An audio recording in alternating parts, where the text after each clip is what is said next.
চন্দ্রের নেগেটিভ প্রভাব থেকে মুক্তি পাওয়ার জন্য প্রতিদিন ভোরবেলা স্নান করে শিবের মাথায় জল ঢালতে হবে। জল দেওয়ার সময় ওং নমঃ শিবায়, ওং নমঃ শিবায়, ওং নমঃ শিবায় 108 বার জপ করতে হবে, তাহলে চন্দ্রের নেগেটিভ প্রভাব থেকে মুক্তি পাবেন। নমস্কার সকলকে, অ্যাস্ট্রোলজার অভিজিৎ কীর্তনা চ্যানেলের পক্ষ থেকে আরেকবার স্বাগতম। কাজে মন বসছে না, চন্দ্রের দোষ কাটাতে এই কাজগুলো করুন, দেখবেন ঠিকঠাক কাজে মন দিতে পারছেন। 12টি রাশির প্রভাব আমাদের জীবনে এক এক রকম ভাবে কাজ করে, তার মধ্যে কোনটা ভালো আবার কোনটা খারাপ, এই 12টি রাশির মধ্যে চন্দ্রের প্রভাবও থাকে। চন্দ্র মানুষের মনের কারক গ্রহ, অর্থাৎ চন্দ্র আমাদের মন কি চাইছে তা চন্দ্রের উপর কিছুটা নির্ভর করে। চন্দ্র অন্য সব গ্রহের থেকে দ্রুত রাশি বদল করে। চন্দ্র একটা ঘর থেকে 2.5 দিন অন্তর রাশি বদল করে। 2.5 দিনে পরপর এক রাশি থেকে অন্য রাশিতে চন্দ্র যেতে পারে। কাজে মন বসে না বা কোনো কাজ না করার ইচ্ছা সবই চন্দ্রের কারণে হয়। তাই আমাদের 12টি গ্রহের মধ্যে কোনোভাবে যদি চন্দ্র খারাপ থাকে তাহলে ঠিকমতো কোনো কাজেই আমরা মন বসাতে পারবো না। কাজে মন বসার জন্য বা চন্দ্রের অশুভ শক্তি থেকে মুক্তি পাওয়ার জন্য সহজে কিছু উপায় অবলম্বন করতে হবে। দেখে নেওয়া যাক সেই উপায়গুলো কি কি, যেসব উপায় পালন করলে চন্দ্রের দোষ থেকে মুক্তি পাওয়া যাবে। প্রথম উপায়, চন্দ্রের অশুভ প্রভাব কাটানোর জন্য প্রথমেই বলবো যে প্রতিদিন ভোরবেলা উঠে স্নান করে শিবের মাথায় জল ঢালতে হবে।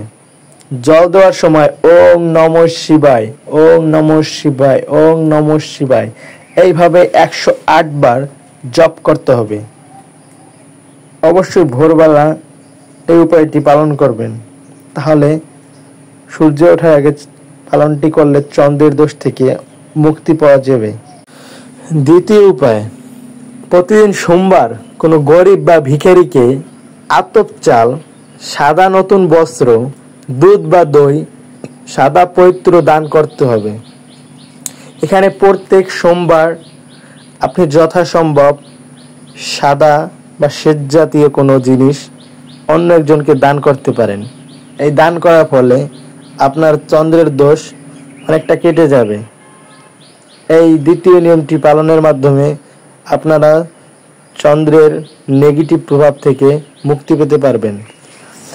তৃতীয় উপায়, প্রতি সোমবার চন্দ্রের নাম করে উপাস করতে হবে বা প্রতি পূর্ণিমার সন্ধ্যা পর্যন্ত উপাস থেকে চন্দ্রের পূজা করতে হবে। এখানে প্রত্যেক সোমবার বলছে যে উপাস করতে হবে বা পূর্ণিমার সন্ধ্যা পর্যন্ত উপাস করতে পারেন, চন্দ্র পূজাও করতে পারেন, তাহলে চন্দ্রের কুপ্রভাব থেকে মুক্তি পেতে পারবেন। চতুর্থ উপায়, প্রতি সোমবার রূপোর জিনিস দান করতে পারেন অথবা একটি মুক্ত রূপো দিয়ে বাঁধিয়ে কনিষ্ঠা আঙ্গুলে পরিধান করতে পারেন। এখানে প্রত্যেক সোমবার উপায়গুলি পালন করার কারণ হচ্ছে সোম এক কথায় চাঁদ, চন্দ্রকে নির্দেশ করে।